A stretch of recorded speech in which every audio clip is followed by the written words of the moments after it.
Hello and welcome to the Screen Composer Studio, a podcast about the musical storytellers behind some of your favorite films, shows, video games, and more. I'm your host, Adrian Ellis. In this episode, we're going to change things up a bit. My guest today is a composer, musician, and engineer, but his primary vocation is as an entertainment lawyer with a specialty in IP and copyright. This is your hour of pro bono legal advice and a masterclass drawing back the curtain on some of the things most creative types fear and neglect: contracts, negotiation, and making sure the business of your art is well taken care of.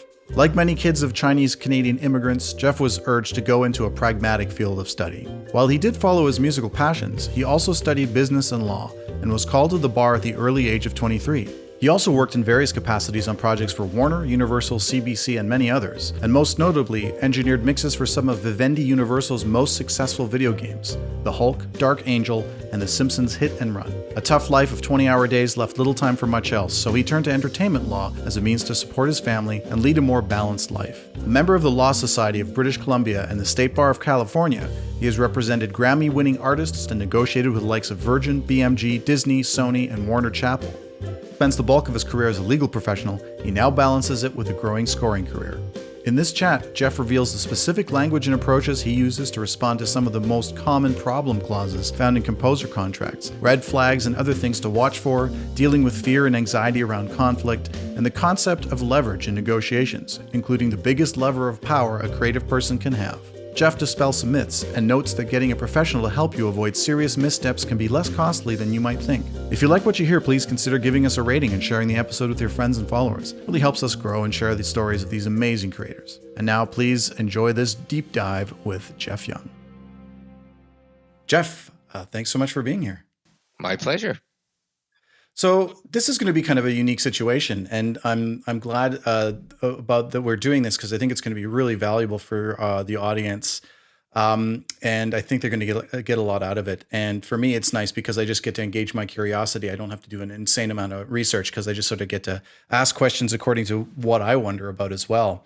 To start off, we've had a bit of an introduction for you, but I wonder if you can just sort of talk about, your journey so far, where you came from, and sort of your journey through music and law, and how you found yourself doing what you're doing now.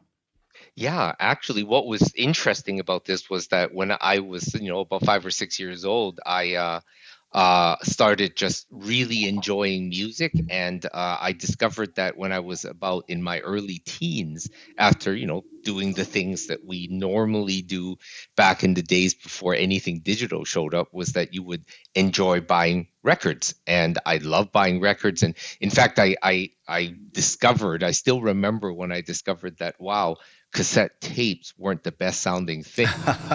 And found vinyl. And it was like a whole amazing thing for me. And I bought one of those suitcase styled record players, and that was wonderful. And I still remember some of the very first pieces of vinyl that I bought. Weird enough, I had a very eclectic taste because my very first vinyl single, the famous 45, was actually Sweet's Fox on the Run, which of course had a resurgence being on the soundtrack of Guardians of the Galaxy. And to show you the other side of my musical taste, my first vinyl album was The Carpenters. And so here I am going from soft 70s ballad to, what was a pretty heavy rock and roll band in the day. And when I bought my first album, I discovered the cool thing that I quite miss now. I know we can get the information, online in a different way, but it was buying that album and flipping through all the information. And I remember some epic albums where I probably spent as much time listening to the record and reading the liner notes as I would listen to the music. And the thing that I discovered just naturally, and when you're a kid, you don't think about these things, you just get drawn to certain things, was I never cared like that much about the artist as long as the performance was good. But I kept looking, going, produced by, what does this mean? Produced by. Yeah. And I was fascinated by the songwriters and the producers, but probably more the producers. And then, I would try to understand what producers did. And then in 1977, I saw this little movie that wasn't supposed to be a hit at all. And of course, that was Star Wars. And the thing I noticed after leaving, with all the magic of the special effects and everything, was where did that music come from? Why am I humming this thing walking out of the theater and it never stops? And then I bought the album of the Star Wars soundtrack, meaning not just the music, but they had released the entire dialogue track of Star Wars, and you would hear everything, including the dialogue and the music. And I just listened to that thing over and over. And of course, it came in this beautiful album set where there was pictures and all sorts of things. And I went, okay, now there's a thing about producing, composing, and behind the scenes in the music world was something I wanted to do. And I declared my intention to drop out of high school and just do music. And of course, I had very traditional immigrant Chinese parents who came to Canada so I can get a wonderful, education. And they just flipped out and said, like, there's no way, blank, blank, blank, you're going to do that. And it was kind of interesting because, I had this love of music. I was doing classical piano, which I wasn't that great at, to be honest. And I just went like, what do I do with all this? So I obediently finished high school and went on to something that I thought would be parent approved, which was to study in business school. In the meanwhile, I kind of got inspired to say I really don't want to leave the music behind. I was also, out of high school then and not under parental supervision. So I started taking all my spare time because I was fortunate enough not to need to study super hard in university.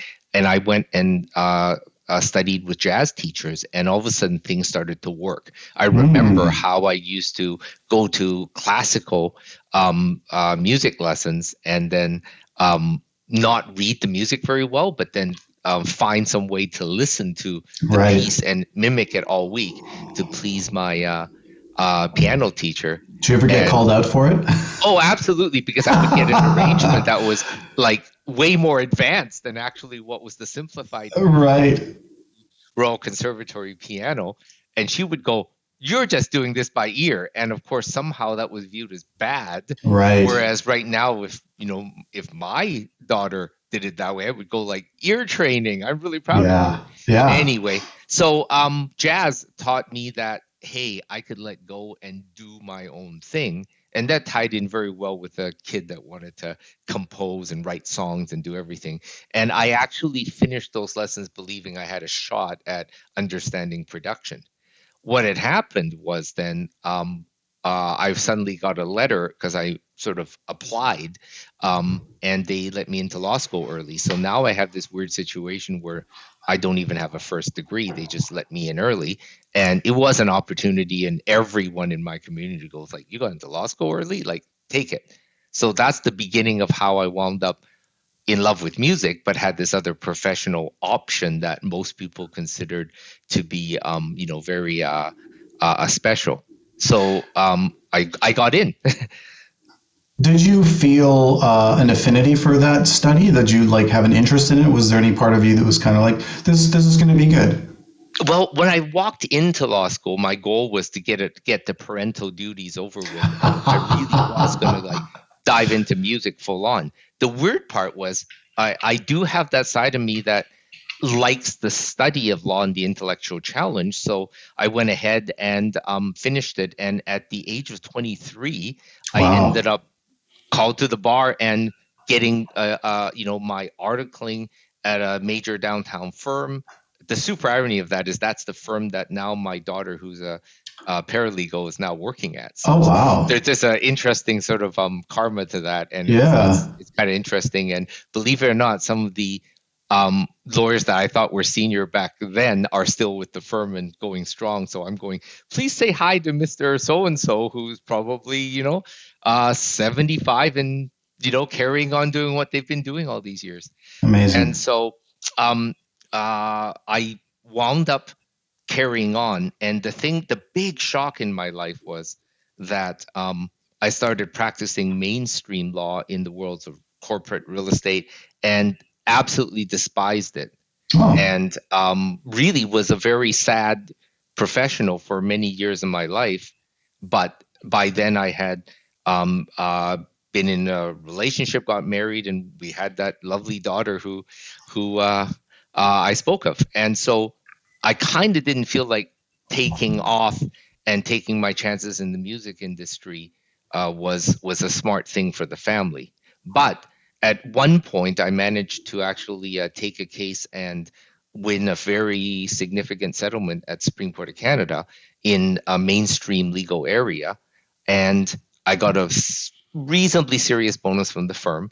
And I just went, wow, maybe I actually have a shot at enjoying music. So I kind of quit everything and decided I had enough of I guess, a cushion to be able to take my chances, go out and be a starving musician without actually starving. And at the beginning, it was a lot of fun because I was learning how to do this, and things just progressed. But then somewhere in the middle, I had discovered that I was able to handle the technology, and it was all self-taught. But I'd gotten myself to the point where someone decided that I was good enough in dealing with surround sound to be able to mix video games. And so I actually got hired on at Radical Entertainment, and I ended up mixing three major video games, of which the most significant one, if we remember back to the 90s, was a video game called The Simpsons Hit and Run, which was a pretty serious hit. Like, I think it sold 6 million copies around the world. I mixed in 7 languages, all in 5.1 surround.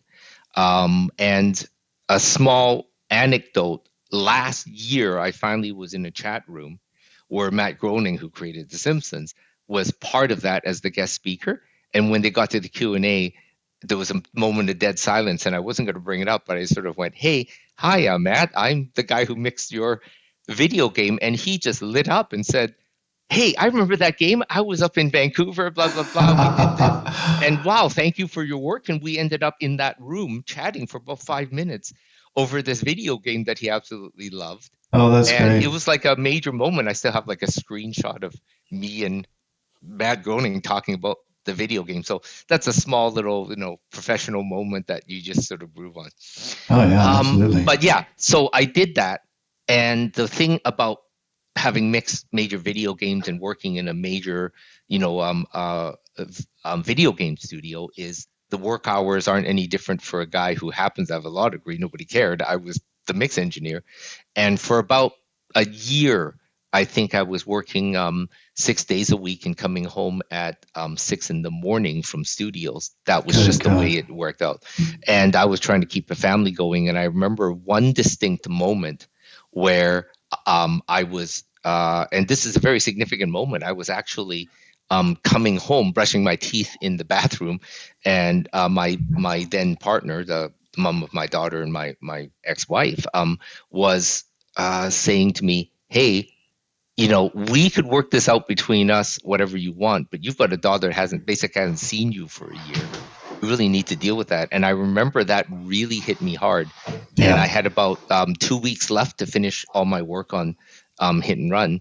And I said, yeah, I think I'm going to have to, make a decision to be a dad. And, my daughter was 4 at the time.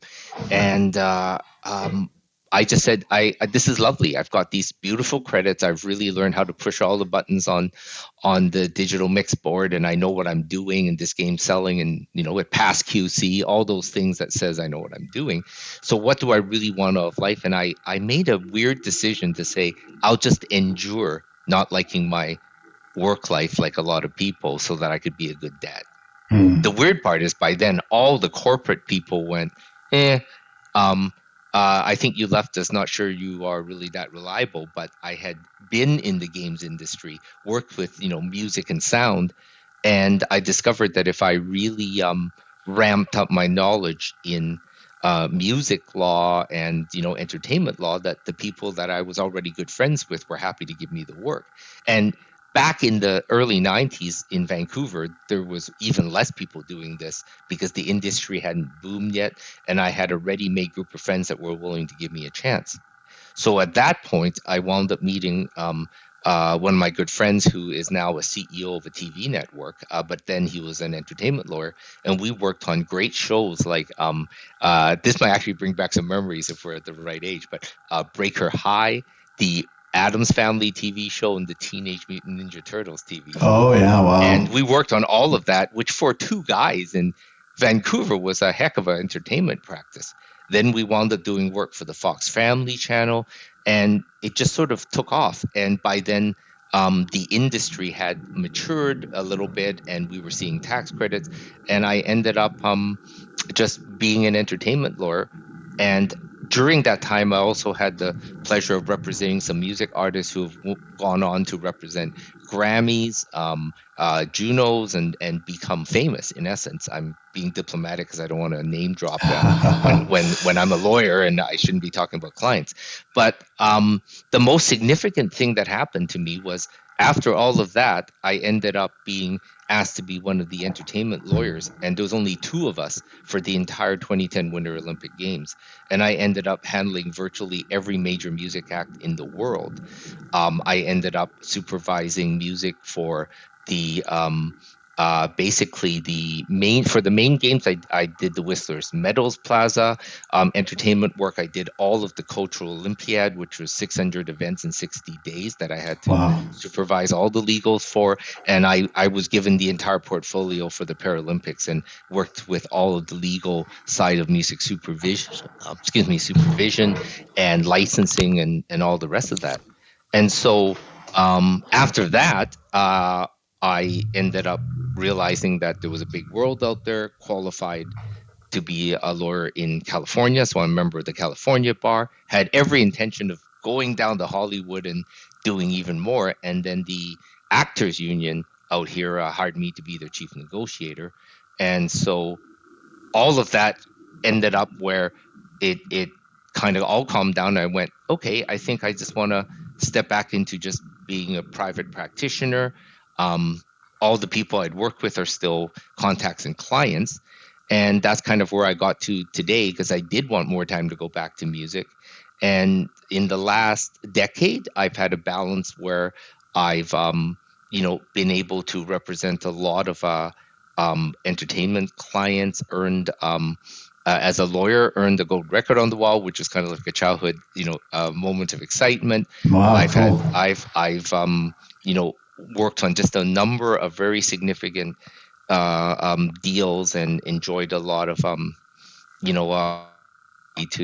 to be in both worlds, because during the last 10 years, while I've been enjoying sort of a stable life doing entertainment law, which I actually really like, and it's an irony because sometimes I will pick up a file from one of my colleagues at the firm when they're on holidays, and I'm still not liking the mainstream stuff nearly as much as the entertainment work. Yeah. But during the last 10 years, I've also continued to develop music. I've had a number of songs that I've worked on producing or co-producing released, and I've ended up doing 3 feature-length film scores, all movies of the week type of thing. So I feel somewhat less accomplished than many of my colleagues in the guild that are far above me. But balancing a life where I do get to compose a lot of short films. I speak at a lot of university and college classes that teach music arrangement and that type of thing, and also teach filmmaking, and a lot of student filmmakers. I'm very generous with time, helping student filmmakers get short films off the ground, because composing for 10 minutes or 15 minutes is a much less onerous thing than to do full-length films. In fact, each time I've done a full-length film, I've had to take a sabbatical from my law practice. So as of today, I'm just enjoying this balanced life where it's roughly, I would say 70% law practice and 30% music. And that's kind of at my own choice, and that shifts around when projects come in. And your parents are proud. The really funny thing about this whole thing is they're very happy that I have the stability of being a lawyer, and they were very proud of me when I was a lawyer for the Olympic Games, because that everybody knows that brand. But the weirdest thing was that I worked with a group for a jingle for the big Chinese speaking channel out here. and they heard that ad every day, and that ended up being their pride and joy. Of all the things I've done, the stinger, the Yeah. the jingle for the local Chinese TV station, because they were hearing it every day, was, "Ooh, my son worked on that." Oh, So that's there you go. amazing. So funny. So it's all reconciled. It's a really interesting journey and a really interesting story because, everyone carves their own path, I always say, and you find your different ways to success. And, there aren't very many people who talk about this idea of a balanced life and doing something that supports, what you want to, like a separate passion. You can sort of make those things work at the same time. And I think it must be nice for you as well when you get into a situation, let's say in your creative work, where you're like, this is just horrible and untenable, and knowing that you always have a way out of that. Like this isn't forever. Like, I'll finish this gig, and if I never want to do this again, no big deal. I wasn't banking everything. That's exactly how I felt, because on one of the features, my time and as a colleague composer, you'll know exactly. And this is a good segue over to discussing legal stuff. But I literally signed a contract saying a 30-day delivery. I even went far enough to put in a clause that said, if you deliver materials to me later than the deadline for me to be able to honor that 30 days, that my delivery gets delayed. And then everything got delayed, and was a very major entity that makes a lot of films, let's say. And literally I was told, we don't care, you've got 16 days to deliver or else. And as a junior composer, I really couldn't just represent myself and wear the senior lawyer's hat and say, screw you, I'm going to deliver when the contract says. It politically just was very awkward to do so. And at the time, I didn't have an agent. I've got one now. And I would just put it to my agent and negotiate something, more money, whatever. But it was just one of those weird moments where I knew better legally, but the feeling of being bullied and everything was just very negative. And it was only good in the sense that, yes, I delivered, didn't sleep at all. I literally didn't sleep. Like, I remember dozing off for a few hours and getting up and just getting things done. This was like a full movie where I think I ended up with almost 80 minutes of the 90 of score. Yeah. Like, I think I ended up at 78 minutes, which I'm sure you know. I'll say it's a romantic comedy. Okay, that's as far as I'll go. Yeah. But there's a lot of music, because that just you're carrying a lot of these emotions and all those things. And I just finished that and literally ended up thinking I might actually just sell all my gear and saying forget it. Luckily, the online comments were, great music, blah blah blah, and it's in my, it's all the good things afterwards. But I just felt like people don't realize that that's what happens to you when you're either not represented or you're in a circumstance where, what do you do now? Even as a lawyer, looking back, if I was my own client in real life, I would have said, your contract's like this. We want more money or something, or we want more money to hire additional sub composers to get all this done. Do you negotiate for yourself, or do you negotiate for clients? Is negotiation a part of what you do, or is it simply, okay, here are the terms, this doesn't work, we're going to redline this, go back to them? I do a bit of both, and when I'm just the lawyer, I actually do pretty good on this stuff. Mm-hmm. It's just when I'm in the middle of being creative and I can't shift. It's not appropriate for me to shift and suddenly be my own business person. So after this, of course, I've got an agent who I would even arm with all the legal knowledge, but let them negotiate, and then I leave it so that I can be in a creative space. Part of it is that it's just, and I'm sure you know this, if you've got other stuff in your head, you're just not that, you're not your best composer. Oh yeah, yeah. Nobody is. And so, yes,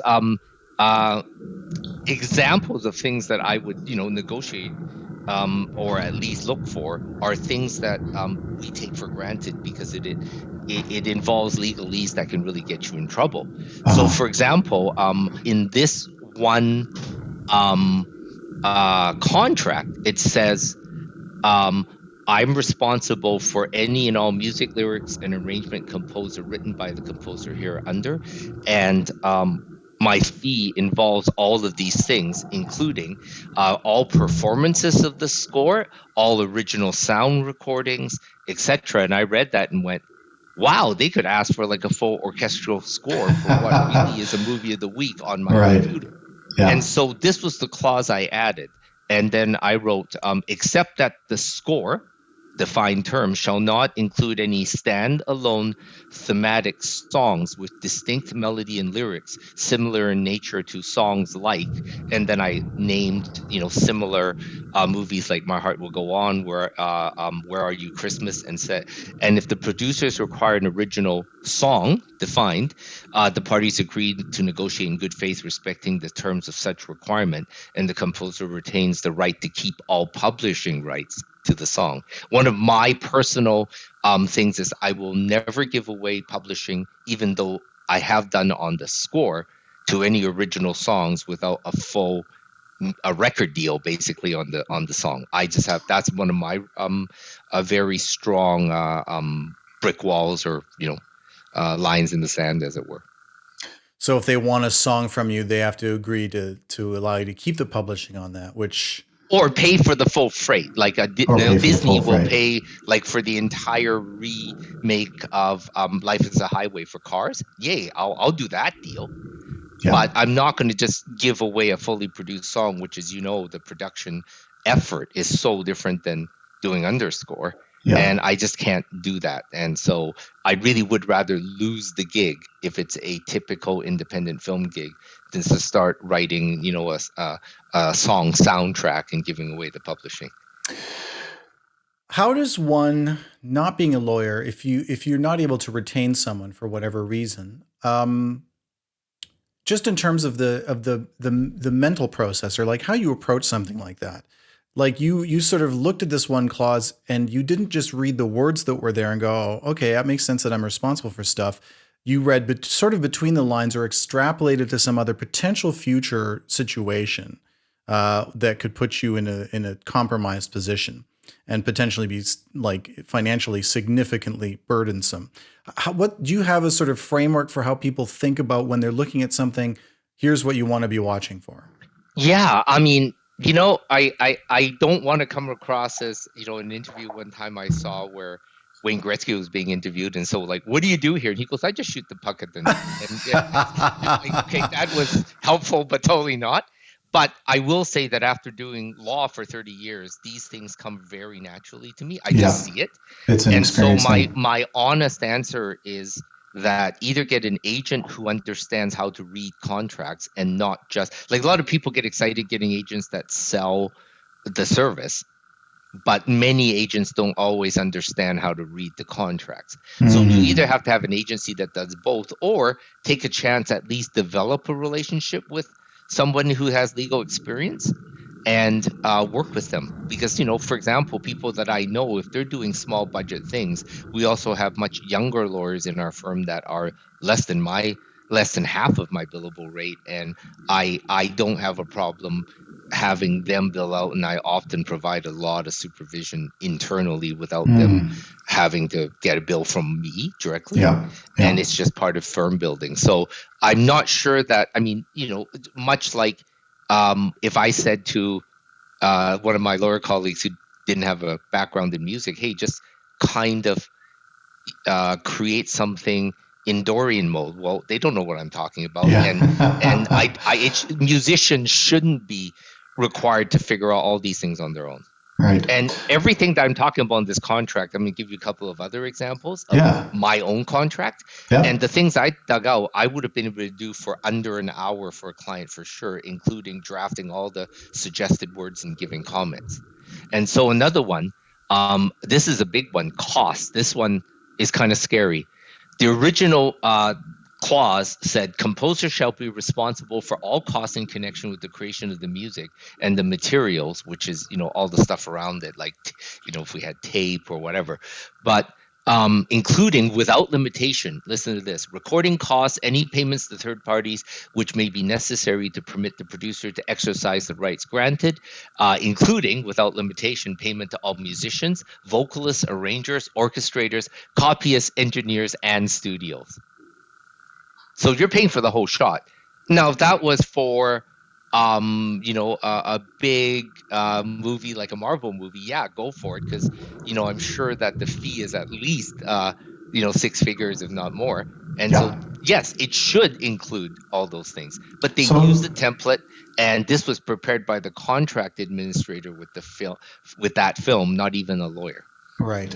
So, and just to be clear, what you're talking about here is something that you're doing for an all-in fee. So there's not a separate fee. Not super exciting. Typical movie of the week. Movie of the week. No, wait, that's what I'm going to call them from now. Movie of the week. That's perfect. Because they're so smelly. Right. And that's an important point, because if you're doing it all in. Absolute normal plot points, which is, the person, the love interest number one meets love interest number two. They somehow never get along. Then they like each other, but then a misunderstanding happens, and it has to be resolved, of which none of it has any sort of plot twists or surprises whatsoever. Yes, it was one of those. So that those fees are not extravagant. And the more important thing for me is what I did to that clause, which was I wrote, based on the mutual understanding that the composer will be creating the music, defined term, primarily using a modern computer-based digital audio workstation with current industry standard high-quality music samples. Composer shall be responsible for these costs. Then I crossed out the word vocalist, because I'm not going to hire a singer without getting extra budget. And then it says, if the producer desires to record live musicians to perform on the recordings in a manner that necessitates renting a larger commercial recording studio facility, the parties agree to enter into good faith negotiations respecting reasonable additional costs and charges. Now, just to sort of, because this is the first thing that sort of comes to my mind, you said larger.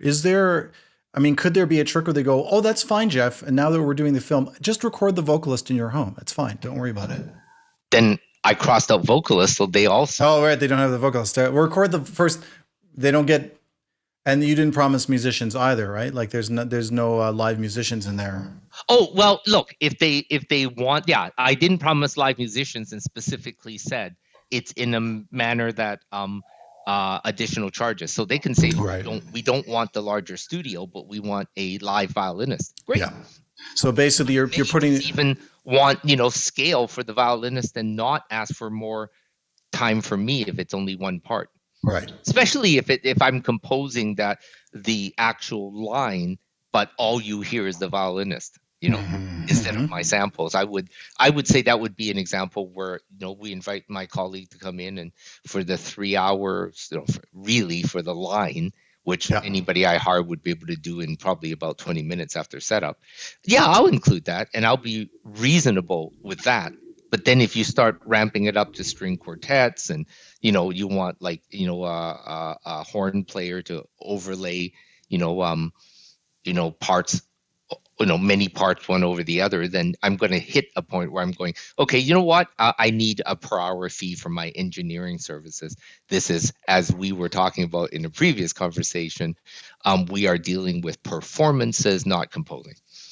Now, so you've not promised certain things, but you're willing to, as you said, be reasonable and allow for certain things to happen. How do you then not get into a situation where they go, but you just did this thing for us, why are you putting up a wall now? And saying, because all the contracts are non-precedential, and I'm going to go, just because I did it, I don't have to do it again. Right. Yeah. Right. You used the term there. You said defined term. You sort of glossed over that. Yeah, in a music contract, words like score, if they're capitalized, here's a little bit of legal advice, actually, is that then if you see a capitalized word, you look around and see if it's been defined anywhere. And if it is, you go back and use that definition. So what I didn't talk about was that the word music is defined as all musical works, performers, performances, sound recordings, blah, blah, blah. It's like a full legal term. Yeah. So one of the skills that you have to have if you're trying to read your own contract is to take these capitalized words and then quickly refer back to the definition and put it all in context. Right. because people, I've had clients get really badly hurt in their negotiating position because they think a word means something without realizing it was earlier defined. Right. How then does it work when let's say you get a contract like you've got, and you've done exactly what you've just talked about with those two clauses. You've made some corrections, or so you've redlined some stuff and changed the language to better suit what you think is appropriate. How does that then get presented, and whose work is it then to convince, negotiate, otherwise sort of? That's up to the client. If I was you and you seem like somebody who's very capable of handling your own business, I would probably say this is how you would do it. We'd have a quick chat, and you would go back to probably the contract administrator and say these are the changes. Okay. In my case, it never went to the productions lawyer. The contract administrator looked at everything and went, "I get what you're doing, and we think you're being totally reasonable, so I'll accept your changes." Oh, okay. In cases, it might go to a lawyer. Usually, if it hits that point, I would suggest to a composer client to not talk directly to the lawyer, but to allow me to spend the 15 minutes on the phone dealing with it. In British Columbia, it's particularly useful because I'm basically at least a colleague, if not friends, with virtually all of the entertainment lawyers that do production work.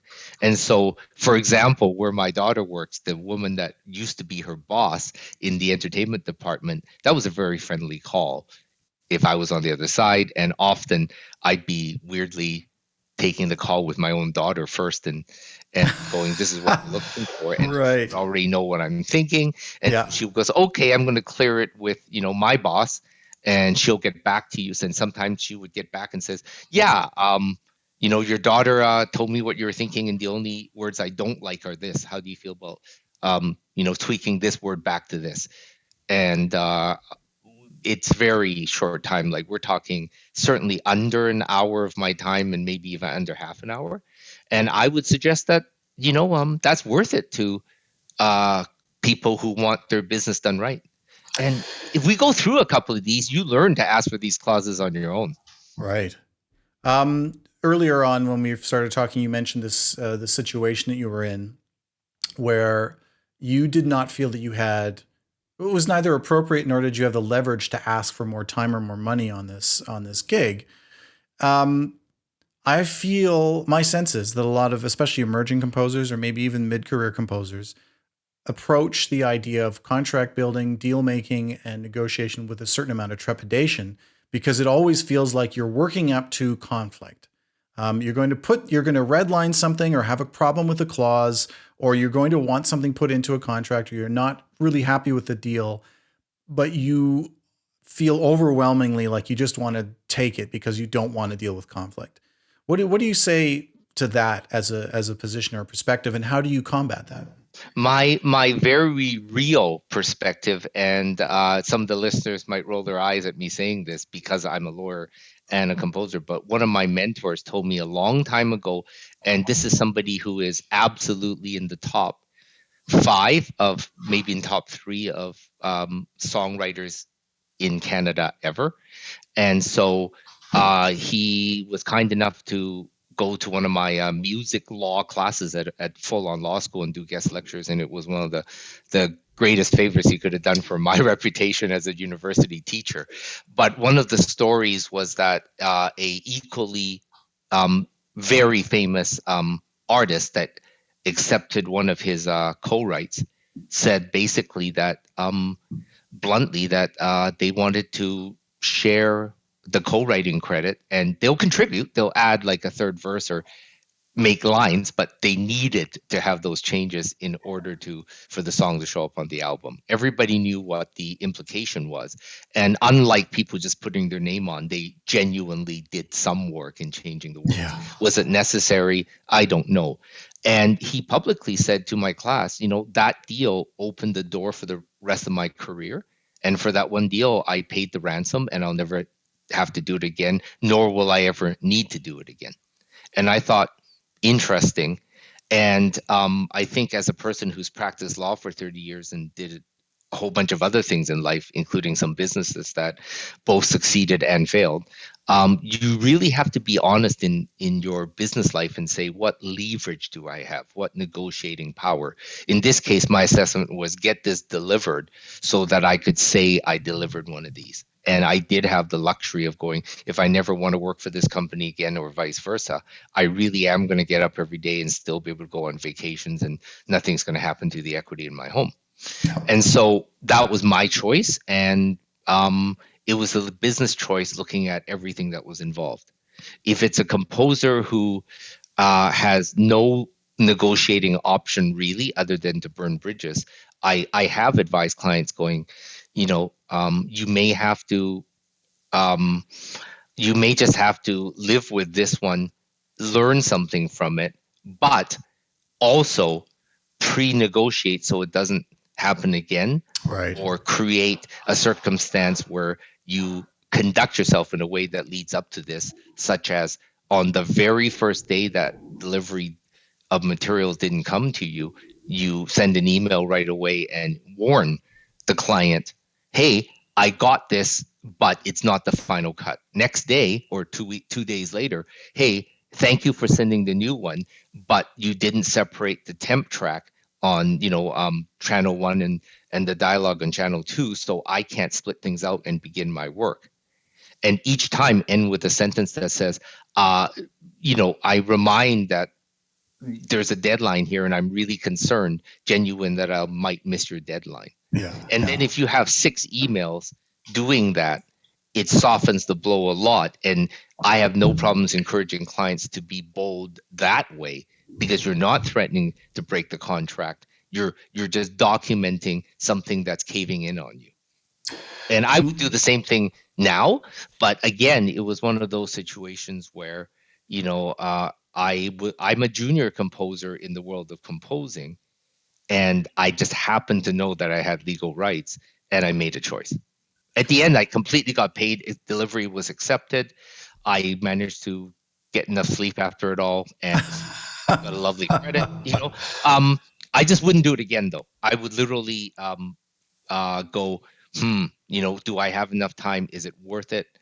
Yeah. And one of the things I realized was that I've yet to do any of these sort of mid-level TV movies where I actually haven't lost money. To be blunt, I took a sabbatical every time, and I would have earned more in my law practice than the composing fee. And and they were mid-level composing fees that junior composers would be offered regularly. Yeah.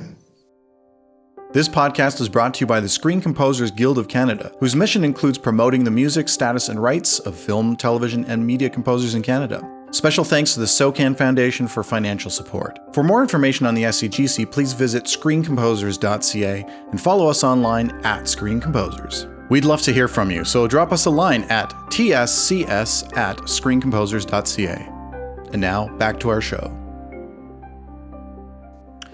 I often say, there's well, first of all, ask and you shall receive, and there's no harm in asking. So while you may not get what you want, let's say, you approach this, I think sometimes people they're too afraid to even ask for something that they want. If they want to change, if they need more time, if they feel like their client is in some sort of, soft breach of contract, such as, you said you deliver at this time and now it's 16 days later and I've got no time to do the score. Do you feel that the idea that you should always ask is a good mode of operating? Again, I really feel like the important advice that I would give, and it involves just a lot of thinking, that it's easier for me now than it used to be even as a lawyer 20 years ago, Right. is you have to really assess the bargaining power. And that's my job when I get involved in, major negotiations. I've done deals I've done 2 deals in the last half year that involved over 100 million US in an entertainment business, not involved in music, but rather, big takeovers of studios and things like that. And I'm doing the same thing. I'm assessing every move and going, what is our negotiation power? What are the positions of the parties? And at what point do you You know what? I'm going to express this in the form of a song that I actually use All right. when I teach at business school. One that's very famous now, which goes, "You got to know when to hold 'em, know when to fold 'em, know when to walk away, and know when to run." Yeah. And I keep reflecting on that as the correct business advice when you're dealing with negotiations. There It you is go. still like there have been negotiations classes where I've, started presenting after that song was used as the presentation, and I don't really joke about it. I'm going, that's it. I have nothing more to teach about Right. negotiation. Yeah. We're going to end with that song, and everything I say in the middle is just about how to take that concept and expand it. What are some forms of leverage that composers have in these kinds of negotiation? Because I feel like most of the time, probably people feel like they don't have any kind of leverage at all. Yeah. I think a lot of it is the project you choose. And so, having gone through the big corporate entity movies of the week, everybody that is a composer that hasn't done those seems like they want to get them. There's a belief that you get, job security if you keep doing one of those, every month or that kind of thing. After that experience, and I have the luxury of being able to say it's not all about the money. The kind of film I'm looking for now would be, say, in my ethnic community, something equivalent to a Minari, where it wins the Academy Award. Everybody actually cares about the project, and I get to say, I don't have to create time pressure. I'm going to do it for this fee. I want to keep my publishing. You have this dream project that you never expected to go anywhere, but it's really good. Let's work on this, build a great creative dream. And if it goes somewhere, I just like to be around for the ride. Yeah. And then, yes, you're rolling the dice, much like the old days when we would, create songs on a cassette and hope that it'd be a hit song. But wow, that would mean more to me. And I'm going to enjoy the project when it airs or gets released way more than yet another sort of typical thing that doesn't go anywhere. At least with the art films that mean something to somebody, there is a chance of recognition, and you get associated with a movie that did that.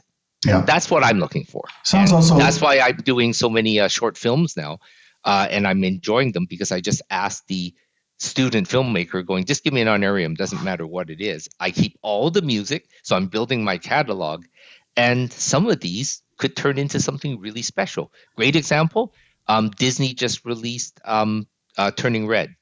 The director, the visionary behind that is a Asian woman who did a short film that just was exploded in the Asian community called Bao. And Bao, of course, gave her an Academy Award for a short film.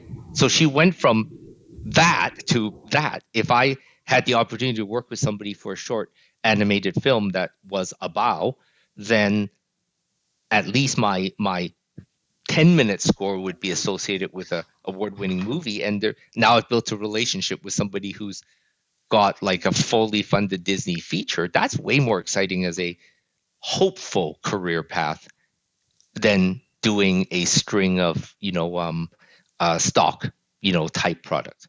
Right. And in terms of what a contract actually represents, I think what do you advise? I mean, when it gets to a situation like, again, we're talking about leverage here, right? Like what can you actually do in the end? Okay, so you have a contract. To me, the way that I think about a contract is it's simply it's an agreement between two parties. They say, we both agree that this is what's going to happen. That doesn't always mean that that's what happens. Actually, in fact, a lot of the times it doesn't. So then you get into the realm, which I consider to be a completely different beast, which is enforcement. Do you have a perspective on when it's worth, if ever, to enforce some aspect of your contract that has been thrown into breach? Yes. For example, if things that show up that create third-party liabilities and that type of thing, you're talking about, a level of liability that's very large, and you need to sort of protect yourself. Enforcement also means negotiating, not just lawsuits. the fact that you have a clause that a reasonable lawyer will look at and go, we're going to lose, meaning their client's going to lose, means they're going to negotiate. I could have probably pushed this one and negotiated for more if I had really wanted to. I just didn't have the time. Like if I was representing you and this happened while you kept composing, I would be trying to get you more money. Right. So yeah. I just literally didn't have an agent or anyone. And so either I was going to lose like eating and going to the bathroom time to try to enforce in this case, or I just had to get it done. And of course, in this case, you being the lawyer, you would be, your billable hours are your own. So you're really just sort of imaginary money is going down the tubes as if you were paying your actual rate, which you're not, So let's say, for instance, like somebody gets paid, is working on a genre, like some sort of an independent genre film, and they've offered them like, I don't know, let's say $10,000 for the score. And they've given them $3,000. And at the end, they're coming up to delivery. And in good faith, because they've had a good relationship with this company and this director, they've delivered something that the director can use, even if it's just MP3s and draft form. And suddenly they just ghost them, and that's it. Nothing more is forthcoming, and they try every which way to get the rest of their money. They're out $7,000. Does it make sense for them to go after this company? What do you suggest? In British Columbia, certainly, absolutely. Because my associate, who currently bills at less than half my hourly rate, would be able to help file documents under the expedited process under the Small Claims Act. We don't go on record. We've helped fill in all the documents. This is a clear breach of a written agreement. We could file it in a way that we would even be able to do a process called garnishing order before judgment, which means we could, because it's a debt, we could scoop the money out of their bank account. So if they did get paid $3,000, there was probably some record that you can get of where their bank account is. We would scoop the $7,000, plunk it into court, and then argue about it. When that happens, it's super rare that we don't sort of win without going to court, because a lawyer will get involved. They know that we're owed the money. And so what I usually do is insist that if they want us to go to court, we're going to ask for, court costs and a whole bunch of other things. So let's just get ourselves paid, and we'll suck up the 2 hours that my client really ought not to have needed to spend on legal enforcement. So just pay us the balance. We'll get out of the way. And I tell my client, I shared a small percentage of what they earned, and they learned a lesson. Yeah. Well, that's hopeful. I mean, I think that's 7 minus, let's say, $600. Yeah. You're still getting $6,400 instead of writing off the 7. That's right. No, that's actually very hopeful. I had a less of a optimistic view on that.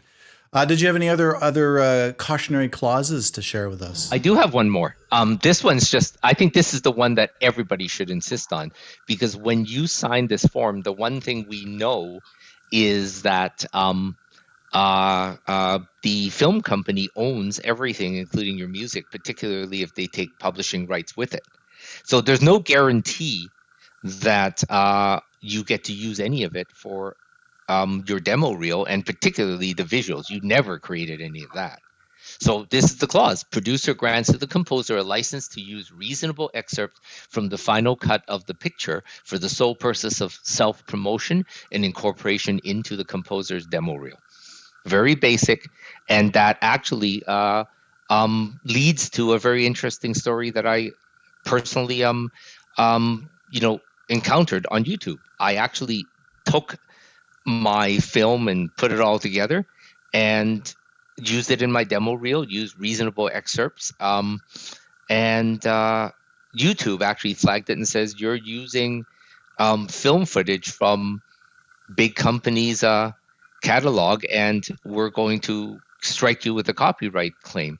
And I said, no, you're not, because I actually have a full legal contract saying that I'm the composer, I'm credited as the composer, look on IMDb, and I have written legal rights to use this in my demo reel, so copyright strike is invalid.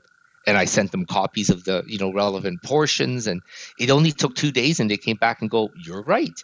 Enjoy your demo reel," and it's been up ever since on YouTube. Mm-hmm. So that really matters, and if there's anything that made me kind of go, this wasn't horrible, I still got what I needed of it and lost some sleep, was because I ended in a place that was very good. And without that clause, I really couldn't have kept it in my demo reel. I couldn't have uploaded it on YouTube, and that whole thing would not have been resolved in 48 hours in my favor. It's a great example. I think I think in general, people, especially people that are just sort of making YouTube content, they really do not understand the very basics of IP and copyright law, which is that you aren't allowed to use something just because you state in the subject that, oh, this isn't mine. All the rights belong to Warner Brothers. It's like, no, that's an admission of guilt. Lawyers really don't like it when you admit that you're doing things that aren't appropriate. So when you put the disclaimer up, you're doing the opposite of what's legally appropriate. For example, if I put that disclaimer up on my demo reel, that would have been a self-admission that I didn't have rights to use that excerpt. That's funny. But it just based purely on ignorance. But you make a great point, because even if you were respectful of the copyright, if you didn't actually have that right, it is a right that you have to that has to be assigned to you by the person or the entity which owns that copyright, which is in this case the film production company. And so that's a great point. No composer owns the visuals. Yes. So even if you keep yelping saying, I only licensed non-exclusively the music to this film production company, it doesn't give you any right to, in essence, outright reproduce the scene. Yeah. And so there's no way you can compose a proper demo reel really without written permission. And we're seeing us head towards a situation where we're going to have an award show. Everybody wants to show the clips. Not everybody's going to get permission to show the clips. And that's really tough. I have permission. Literally, you don't have to go to anyone but me to show my reel for an award show because I've done all my paperwork correctly. I mean, the other part of it that's of note, I think, for myself as well, is just this idea. I mean, I think a lot of times people begin by working with their friends, and friends tend not to write contracts when they're getting into stuff. And that's a mistake for many reasons, obviously, because you're also protecting the friendship when you make a good agreement in the best time. Seriously, the best time to negotiate agreements is when you are friends, because you could literally go, "Hey, Adrian, how about we do this and split this half and half? Do you feel that's fair?" And I'm okay if you come back and go, "You know what? I kind of did a lot more work on this. How do you feel about 60-40? It's when we're friends that's not a hard negotiation. Right. When we're fighting, it's like, no, it's the most unpleasant thing. And that's I think that to anyone who's in any kind of business relationship, another one of the things I always say is when you're working with people, creating, basically accept that there's no difference from an emotional point of view as any other type of important relationship. So, good personal relationships work because you're open about money, feelings, what's right and wrong. You're willing to admit when you're wrong. You're willing to communicate. And those are exactly the same things that govern good business relationships. That's a great point. I love that. And also, just to tie the loop on that idea of the contracts between friends too. If you go to your friend and go, "Hey, I want to throw some of our stuff up on YouTube. Do you mind?" And they'll go, "No, of course, go for it." You'll get that copyright strike, and you'll be, SOL. Or you'll have to go back to your friend and it's like, "Okay, now we have to draft this whole contract. Now you have to figure out all the details of the rest of it." Just keep your house clean. With IP that's jointly owned. Yeah. This is like a bit of a crass rule, but it actually works, which is if you have, private videos of anything in your life with somebody who's a partner, and, would you not ask permission? Of course you would. Well, when I'm creating a video or a song or a project, people treat their creations with the same level of care. Yeah. And if you respect it from that point of view, we never have to get to the legal stuff. Right. Yep. What are your thoughts on work for hire contract work for hire contract language clauses starting to work their way more regularly into composer contracts for Canadian Well, composers? first, did you know that work for hire is not a concept in Canada? Well, that's the point. But and you'll find a lot of people who've just gone, you know what, we know that. We could argue it, whatever. We want to work with this company from California because they're not budging on this. Do you have a perspective on that? If you could sort of explain very briefly sort of what work for hire is versus made under the course of employment, and what your sort of perspective is on that language, making it more and more into the Canadian system, and what can be done about it, if anything. There is a legal validity to using it for contracts that are governed out of the state of California, because that language works in California. And if you also have a clause that says this contract's going to be litigated and determined pursuant to the laws of California, that kind of closes the loop. So now you really are signing away the rights as a work for hire, which means that you are in essence an employed person who's creating the work on behalf of that company. The real question is, what is it that you're looking for pragmatically? And this is what I always go with. Okay, so if they use work for hire language and they say, well, if that doesn't apply, work in the course of employment applies. So that means if you're sitting at Electronic Arts in Canada, that they paid you a salary and you're creating for them. I've been in that room at Radical mixing and composing music, and I was paid a salary, and they really do own it. Okay, fine. That's where we start. The question is, what do you do to create effectively an out for what matters to you? So as a instructor who teaches a lot of my own curriculum at colleges, including private colleges, and I developed an entire entertainment business management certificate program at a certain art school in British Columbia, and I actually had a direct clause in my employment contract that says, notwithstanding, you don't own my curriculum because you paid me for the teaching hours, I developed the curriculum. That actually ended up being a clause that worked in my favor when I left that particular private teaching institution, moved the program to another competing institution who actually paid me to buy the curriculum. And school number one said, you can't do that. I said, absolutely, I can. They kept saying, well, our policy isn't this. And I got really fed up at the time because it was during the years when I wasn't practicing law on my own. And I actually called one of my friends who was a senior litigator, Queen's Counsel, and said, just do me a favor, write one letter explaining what the clause is, and I'll pay you for everything else. So that I get it out of the administration department. This was during the years when I wasn't, when I took time off and was just working, and it hit. Everybody freaked out. It went to a lawyer, and the lawyer representing the institution actually called to, and his first words were, "We apologize. The admin misunderstood the language." Yeah, because there was no way around it. I actually said, notwithstanding this, I own that curriculum. Right.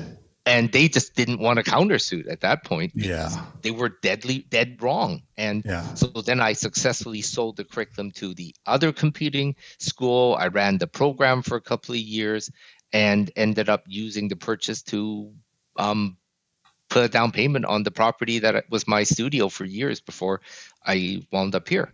And so life works out well when you do these things, but you've got to think ahead.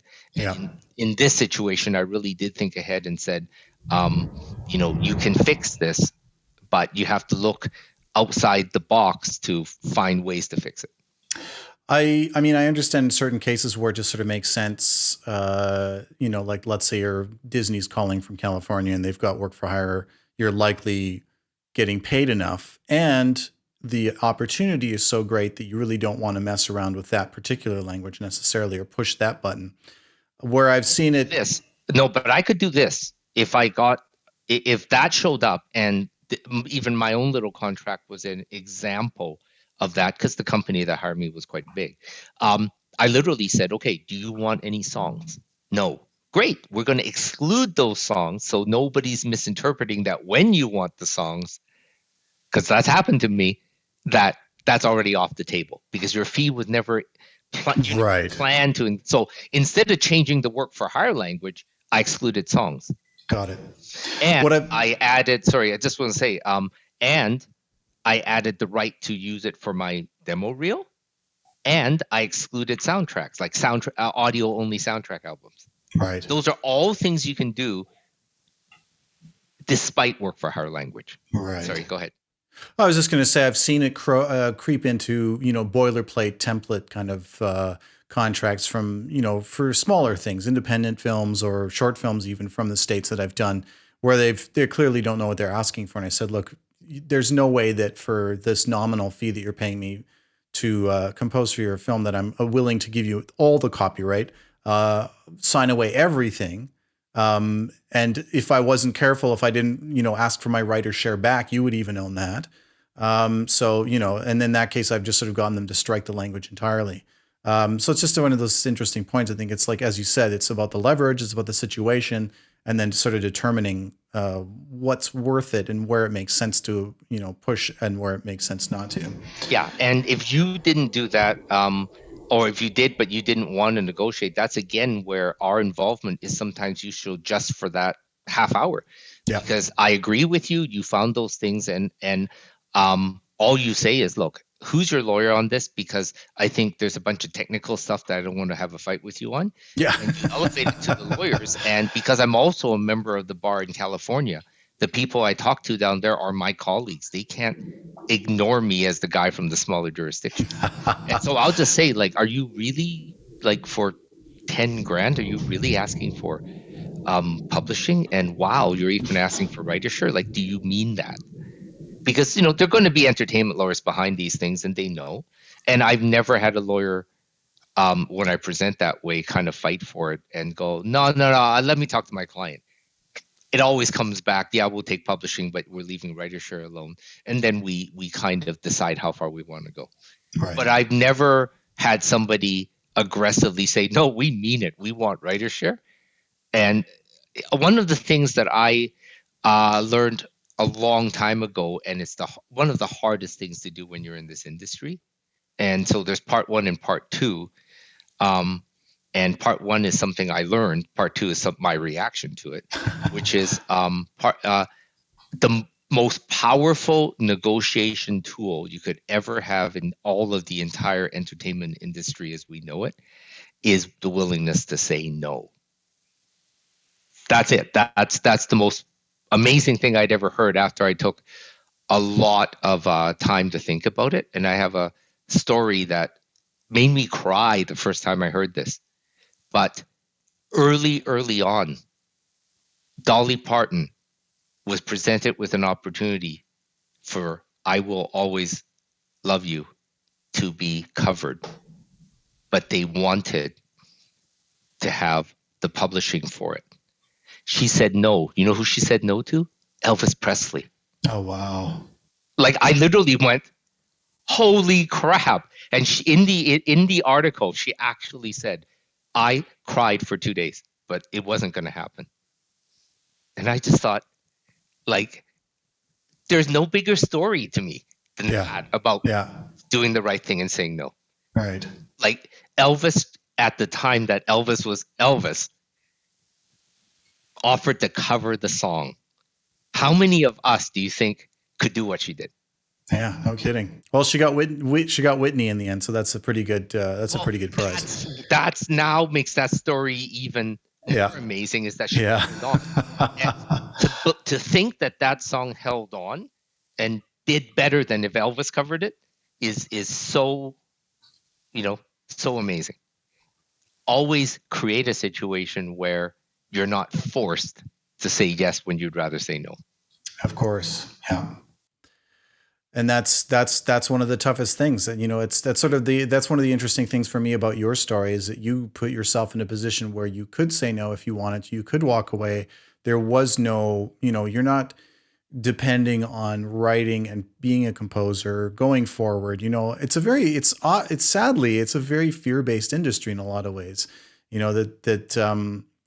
there's coercion and there's sort of bullying practices, and there's this idea that, you know, if you don't say yes right now, you'll never work again and you'll just be blacklisted, and, you know, all this other stuff. It's really too bad. But I think it seems to be that people who understand how power works, taking advantage of people who are sensitive, creative, and are focusing on what they need to do to be sensitive and creative, and don't necessarily have, you know, they haven't studied, you know, Juice 48 Laws of Power or whatever. You know, they're not up on their Machiavellian tactics, and they don't know empty threats when they hear them.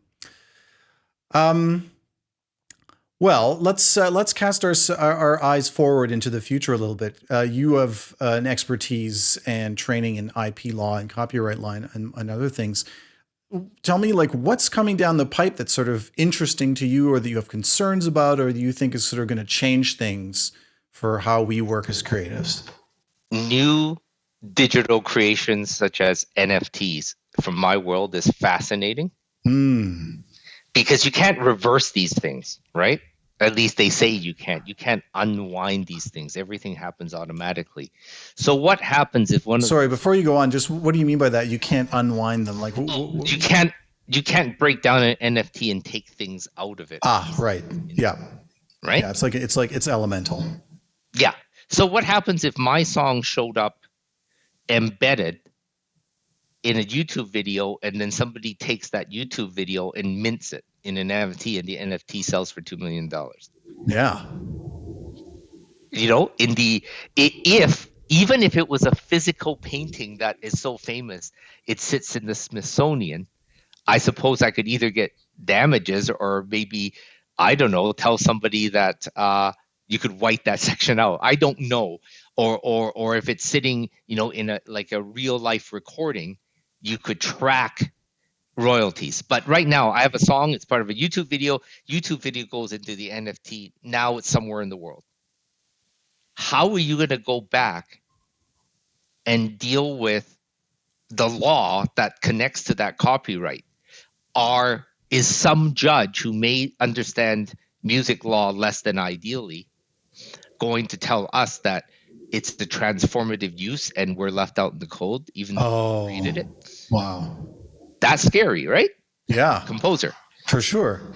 We have situations where recently on the Joyful Noise case involving a Christian rapper and Katy Perry, that a jury awarded an infringement award against Katy Perry. She took it up to the appeals court of the U.S. Ninth Circuit, and the Ninth Circuit said, no, the chords that were used and the phrase that was copied is too generic to have copyright protection. Mm-hmm. That's fine, except that it was also the Ninth Circuit that ruled on appeal that the jury in Blurred Lines was correct and they shouldn't be fidgeting with the jury award. And yet the same Ninth Circuit recently substituted, which they're allowed to do in law, substituted their dismissal of the case against what the jury found. Wow. What are we supposed to do with that as a lawyer? Do we take these cases hoping that Blurred Lines still stands? Or right. do we look at the Joyful Noise case and say, wait a second, the new law is that it has to be the way it used to be, which is an infringement of the melody and the sort of the purely original parts, and merely copying a chord progression or a structure is not infringement. Mm-hmm. I like the Joyful Noise case.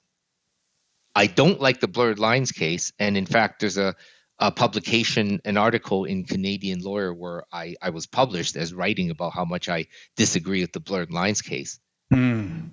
But it all sits there, and until we get a Supreme Court decision, which I don't think they're interested in dealing with a little music copyright case when they've got major constitutional crisis almost every week in front of them. I think we're dealing with a lot of uncertainty. So what you're going to get is plaintiffs' lawyers constantly going to juries because they could fool a jury's ears, right? And they could fool a judge's analysis. Yeah. Interesting. And then, of course, like, I mean, at this point, it's such new territory with NFTs. I mean, most people probably still don't know what the term means. When you say non-fungible token, it sounds even weirder. Understanding how the blockchain works and just like how things really operate in this realm, you need kind of a, a real 101, like university level course to really get it. I actually got my certified NFT expert accreditation just this year, solely because I wanted to dig into the world as part of my law practice, not because I want to go sell the things or be. No, you're not starting to trade in crypto and get into NFTs. Well, I suppose I probably have a shot of making more money if I do, but no, I really did want to learn it to support what I'm talking about right now. Right. What about, I just read recently, there's going to be a panel being held, and I'm afraid I'm blanking on who's doing it, but that's going to be dealing with not only NFTs, but also the metaverse. What's happening in that space that's of concern to creators in terms of IP and copyright? Could you just repeat that so I can get it right? Well, I'm talking about like the metaverse as a concept, right? Like we're moving into this new space, and apparently there are some concerns with what's going to be happening, how material is going to be used. Yeah, my reaction is that's so broad. That's why I want to get a clarification. Sure. I think that my answer, I know exactly how we give you the answer, but I don't have it, which is to read the terms of use. Because we are online, and I would have to dig through those terms of use, read what the IP clauses say, and then decide if any of them are unconstitutional or otherwise invalid against the Copyright Act. Right. Do you see it? Look at what jurisdiction the terms of use are done pursuant to and work through all of that. Is there, in your mind, a difference between a social media site that's two-dimensional on your screen as a website versus one where you're putting on a VR headset and floating around and interacting with people in that? Not from a legal point of view. Not from a legal point of view. You could, in a 2D world, you could still buy property. In a 3D world, you can still buy virtual property. What are rights to virtual property? People are buying it, but like, are we going to see the government starting creating, I don't know, empty homes tax on virtual property? I don't think that that's a world that works the same way. All right. Any last thoughts or things that you wanted to cover, or any words of advice for the audience? I just think, being really clear that some of the key points we touched on are real, like the ability to say no, create a life situation where you have the privilege of being able to say no does help. I know that that's quite a lofty thing to say, but many very successful people in this industry that are doing better than I ever will have done that throughout their lives and until their opportunities show up.